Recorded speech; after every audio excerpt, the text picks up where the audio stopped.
살기로 했네. 주님 뜻대로 살기로 했네. 주님 뜻대로 살기로 했네. 뒤돌아서지 않겠네. 이 세상 사람 날 몰라줘. 이 세상 사람 날 몰라줘도 이 세상 사람 날 몰라줘도 뒤돌아서지 않겠네. 뒤돌아서지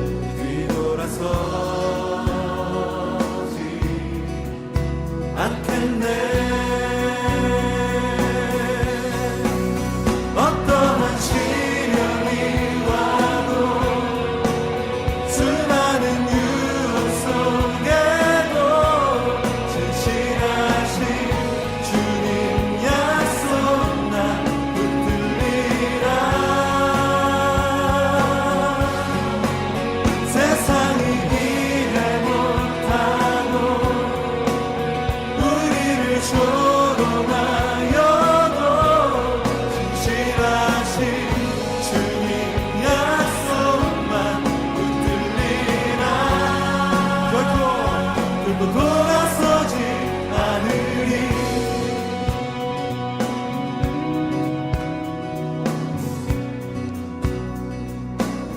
세상 등지고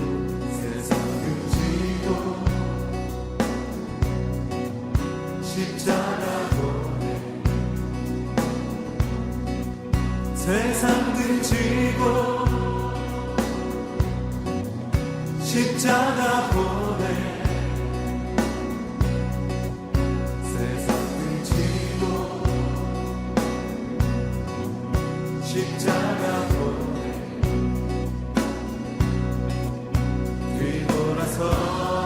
뒤돌아서지 않겠네. 뒤돌아서지 않겠네. 뒤돌아서지 않겠네. 어떠한 시련이 와도 수많은 유혹 속에도 진실하신 주님 약속 난 붙들리라. 세상이 이해 못하고 우리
세상의 유혹 시험이 내게 몰려올 때에 나의 힘으로 그것들 모두 이길 수 없네. 거대한 폭풍 가운데 위축된 나의 영혼 어찌할 바를 몰라 헤매이고 있을 때 주를 찬양 손을 들고 찬양 전쟁은 나에게 속한 것 아니니 주를 찬양 손을 들고 찬양 전쟁은 하나님께 속한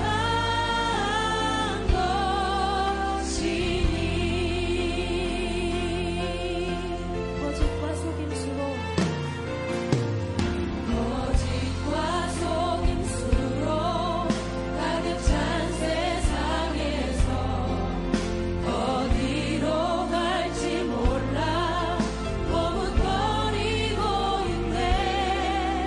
공중의 권세 잡은 자 지금도 우리는 실패와 절망으로 넘어뜨리려 하네.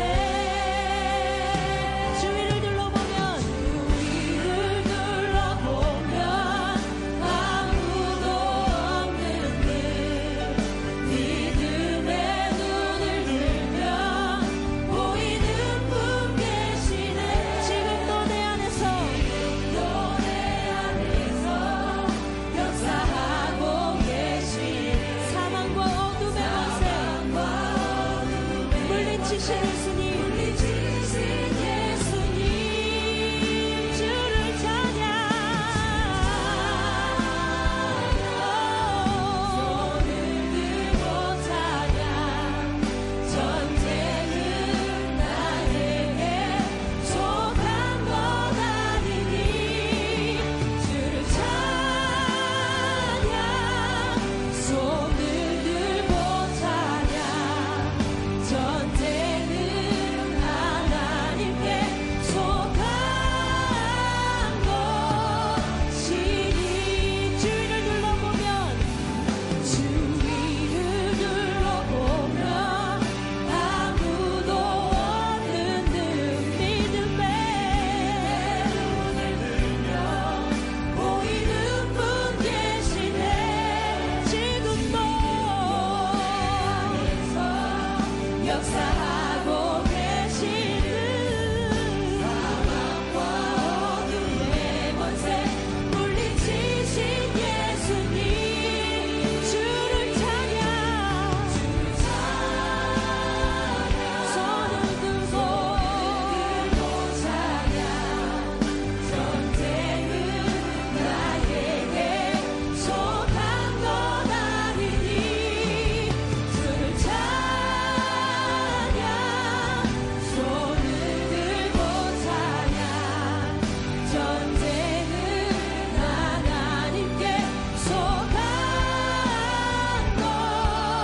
것이니 주를 찬양 손을 들고 찬양 전쟁은 나에게 속한 것 아니니 주님만은 손을 들고 찬양 전쟁은 하나님께 속한 것이니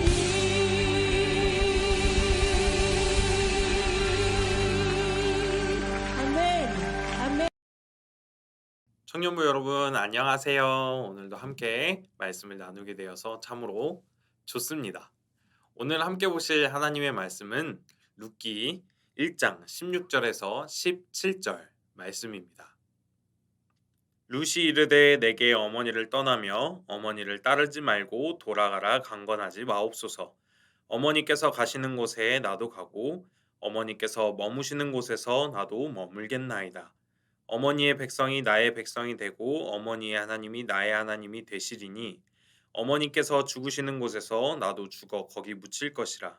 만일 내가 죽는 일 외에 어머니를 떠나면 여호와께서 내게 벌을 내리시고 더 내리시기를 원하나이다 하는지라. 아멘. 오늘 말씀의 제목은요. 하나님을 선택한 사람의 삶입니다. 사랑하는 청년부 여러분, 이번 주 주일은요. 우리 동함교회에서 추수감사절로 지정을 하여서 우리가 함께 추수감사절의 시간을 보내려고 합니다. 추수감사절의 의미 무엇인지 여러분은 알고 계신가요? 실질적인 의미는 하나님께 가을의 1년 동안 추수한 것에 대한 감사를 올리는 날입니다. 그렇다면 이 날에 우리는 어떤 감사를 하나님께 올려드릴 수 있을까요? 건강에 대한, 학업에 대한, 직장에 대한, 관계에 대한, 또 삶에 대한, 또 신앙에 대한 여러 가지 감사들이 있을 것 같은데요. 그런데 그러한 감사 제목들 중에서 우리가 가장 중요하게 생각해야 할 것은 바로 하나님을 믿게 하심에 대한 감사입니다. 그런데 이렇게 가장 중요하게 생각해야 하는 감사 제목을 가지고 하나님께 감사하기 위해서는 전제 조건이 필요합니다. 바로 하나님께서 나를 구원하셨다라는 것을 믿는 믿음인데요. 내가 은혜로 구원받은 존재라는 사실을 인식하지 않는 사람에게 하나님께서 나를 구원하셨다라는 그 감사의 제목은 필요 없는 내용이며 의미 없는 내용이기 때문입니다. 하지만 우리 청년부 여러분들은 그 사실을 믿고 계시기에 감사할 수 있으실 것입니다. 여러분은 감사할 수 있는 권한을 가지신 분들입니다. 하나님을 믿기 때문이지요. 그렇기에 하나님께 감사할 수 있는 기회를 주신 것에 대해서 우리가 더욱더 감사해야 하며 하나님을 믿게 하심에 더욱더 기뻐해야 하는 것입니다. 그런데요, 우리 그리스도인들은 감사한 마음을 갖는 것, 거기에서 그쳐서는 안 된다는 것입니다. 감사하는 사람은요, 그 삶이 달라야 합니다. 감사하는 사람은 그 감사한 마음을 가지고 감사의 조건을 가지고 삶을 살아내야 합니다. 감사할 내용을 가졌기에 다른 사람과 삶의 방식이 달라야 하는 것입니다. 그렇다면 감사하는 사람의 삶은 어떤 삶이어야 할까요? 오늘 우리가 본문 말씀 읽은 룻기의 말씀을 전반적으로 보면요. 일단 먼저 주인공인 룻이 나옵니다. 룻은 이스라엘 민족의 사람이 아니라 이방 민족의 모압 땅에 살고 있는 한 여인이었습니다. 이스라엘 땅에 흉년이 들었을 때입니다. 엘리멜렉과 그의 아내 나오미는요. 두 아들 말론과 기럐을 데리고 이스라엘을 떠나 모압 땅으로 이주했습니다. 먹을 것이 진짜로 없었던 것 같아요. 자신이 살고 있었던 터전을 떠난 것을 보면 말이죠. 그런데 모압 땅에 살면서요. 그 남편이었던 엘리멜렉이 죽고 말았습니다. 집안에 참으로 안타까운 일이 일어났습니다. 그 슬픔을 계속해서 가져갈 수는 없어서 말론과 기럐은요. 결혼을 하게 되었습니다. 그때 결혼을 하게 된 상대가 모압 땅에 있었던 여자인데 첫 번째 부인이 오르바였고요. 두 번째 부인은 오늘의 주인공이었던 룻이었습니다. 남편의 죽음을 뒤로한 채 아들들을 결혼시키고 10년쯤 되었을 때일까요? 안타까운 일이 또 일어났습니다. 바로 두 아들 말론과 기럐이 죽어버린 것이었습니다. 그렇게 그 집에는 여자들만 남게 되었습니다. 나오미는 남편도 죽게 되고 자신의 두 아들도 죽게 되자 그렇게 그 집에는 나오미와 두 며느리만 남게 되었습니다. 남아있는 며느리들의 인생이 너무나 안타까워서 그 관계를 깨끗하게 청산하고 각자 자기의 길을 가게 하고 싶어 했습니다. 본인은 자신이 떠나왔던 이스라엘로 돌아가고자 했고 두 며느리는 모압 땅에서 다른 사람을 만나 잘 살기를 바랬습니다. 나오미는 두 며느리에게 이렇게 이야기합니다. 너희는 각기 너희 어머니의 집으로 돌아가라. 어찌 남편 없이 지내겠다고 결심하느냐. 여호와께서 너희에게 허락하사 각기 남편의 집에서 위로를 받게 하시기를 원하노라. 그렇게 나오미가 묻게 되자 두 며느리는 다른 결심을 하게 됩니다. 첫째 며느리인 오르반은 어머니에게 마지막 이별 인사를 하고 그녀가 살았던 곳으로 돌아가고, 둘째 며느리인 룻은 어머니를 따라 이스라엘로 같이 가고자 합니다. 나오미는 룻의 행동과 생각을 이해할 수가 없었습니다. 여자 둘이 이스라엘로 돌아가면 굶어 죽을 것이 뻔한데 왜 이 며느리는 나를 따라오려고 할까? 15절 말씀에 나오미는 또 한 번 물어봅니다. 내 동서는 그의 백성과 그의 신들에게로 돌아가나니 너도 너의 동서를 따라 돌아가라. 이때 룻이 오늘 본문 말씀과 같이 이렇게 고백하는데요. 룻이 이르되 내게 어머니를 떠나며 어머니를 따르지 말고 돌아가라 강건하지 마옵소서.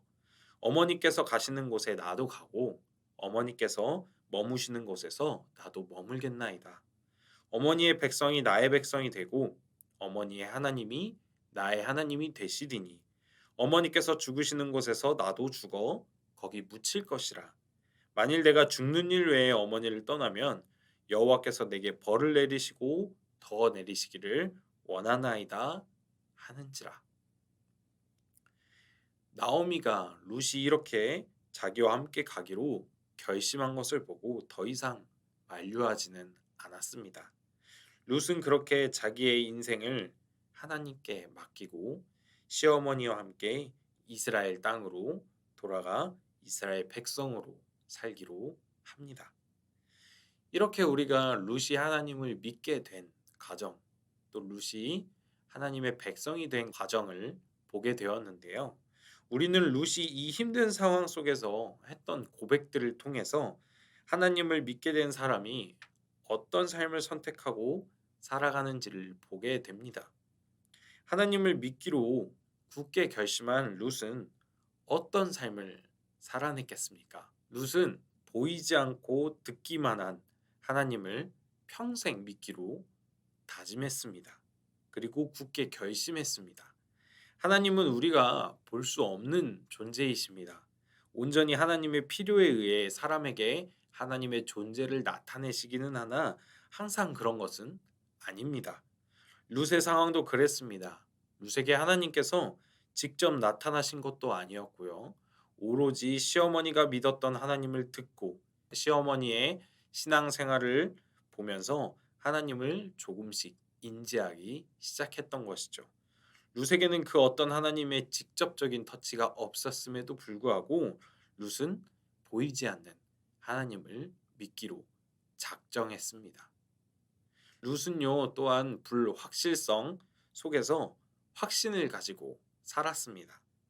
룻이 하나님을 믿는 것은 정말로 힘든 상황이었습니다.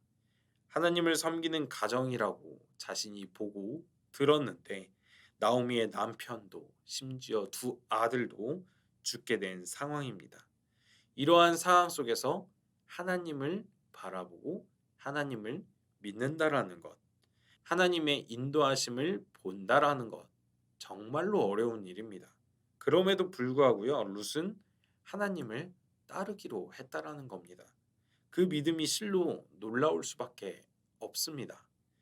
우리 또한 생각해보면 룻과 크게 다르지 않는데요.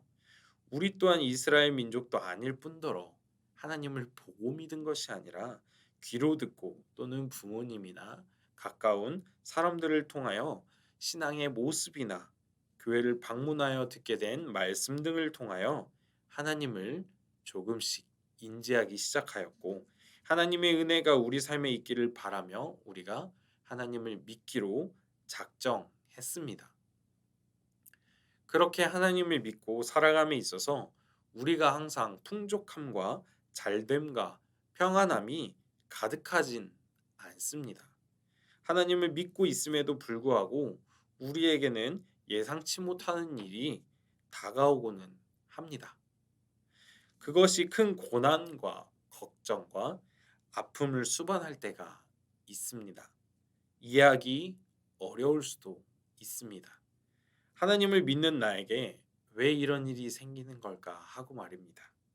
그럼에도 불구하고 사랑하는 청년부 여러분, 여러분은 하나님을 평생 따를 수 있으시겠습니까?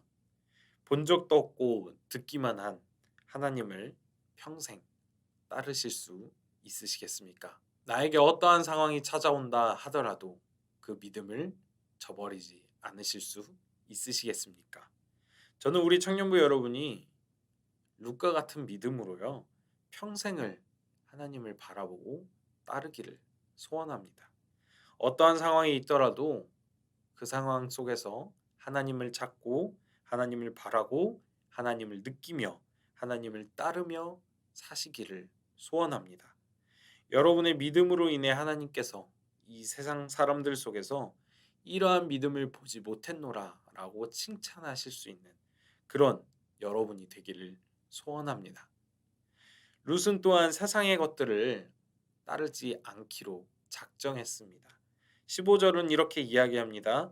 내 동서는 그의 백성과 그의 신들에게로 돌아가나니 너도 너의 동서를 따라 돌아가라 라고 말합니다. 룻은 다시 자신의 본래의 삶으로 돌아가 모압 땅에서 그들의 신을 따르며 그들의 문화 속에서 살아갈 수 있었습니다. 하지만 룻은 그렇게 하지 않았지요. 하나님을 선택했고 하나님께서 명령하신 삶을 살기로 결심했고 다른 세상의 모습 또 세상의 신들을 따르지 않기로 작정했습니다. 하나님이 없는 삶으로 돌아간다는 것, 그것은 죄와 사망의 길로 돌아가는 것입니다. 우상을 섬기는 일로 돌아가는 것입니다. 룻은 하나님을 인식하고 하나님을 믿기로 작정한 이후로부터 다시 세상 속에 있는 죄의 문화, 세상의 신, 세상 속에 있는 속된 것들을 따르지 않기로 결심했습니다. 룻은 세상의 죄, 세상의 신들을 따르지 않기를 목숨을 걸고 다짐했는데요. 17절 말씀에 내가 죽는 일 외에 어머니를 떠나면 여호와께서 내게 벌을 내리시고 더 내리시기를 원하노라 라고 말합니다. 어머니를 떠난다는 것, 곧 하나님을 떠난다는 것을 이야기하는데요.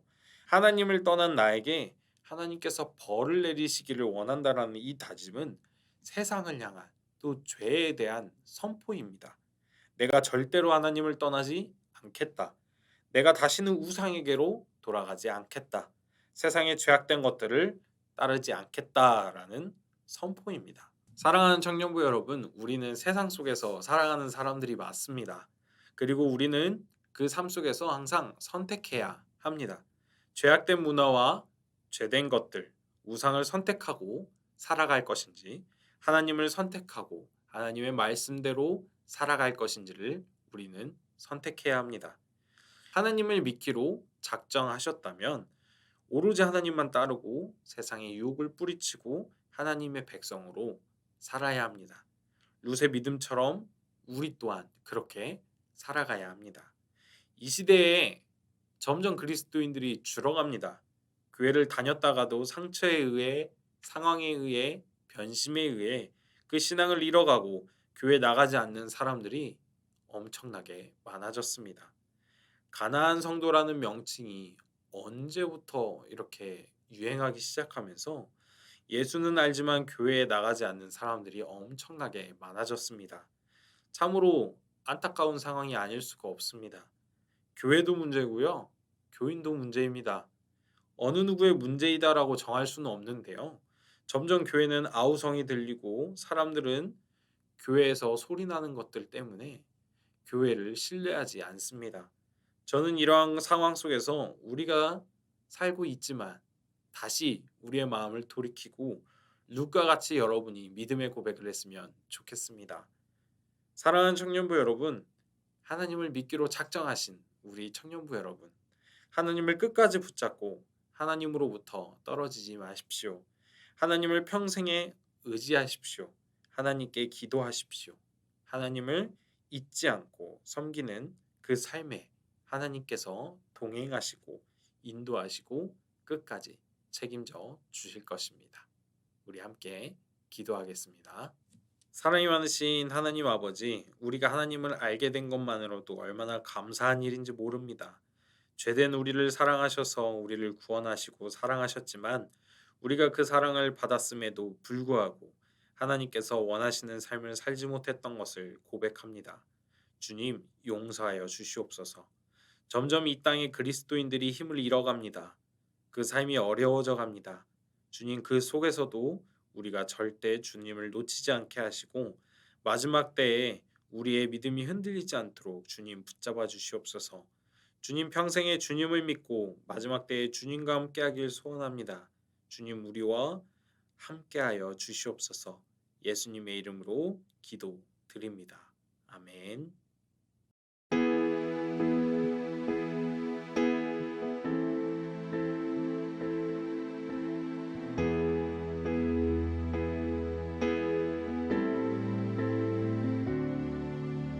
나의 가는 길 주님 인도하시네. 그는 보이지 않아도 날 위해 일하시네. 주 나의 인도자 항상 함께 하시네. 사랑과 힘 베푸시며 인도하시네. 인도하시네.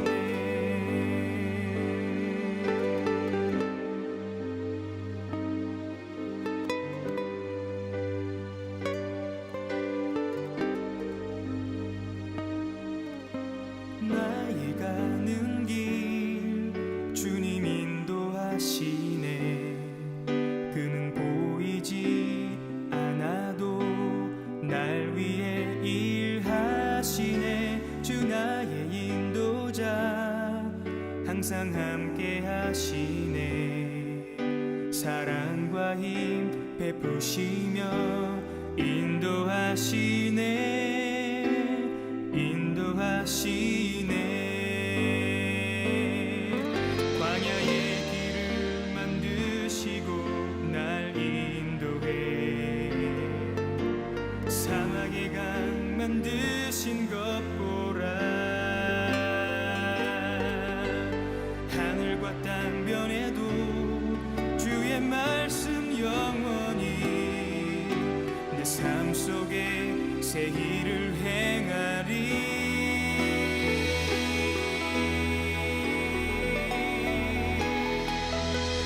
나의 가는 길 주님 인도하시네. 그는 보이지 않아도 날 위해 일하시네. 주 나의 인도자 항상 함께 하시네. 사랑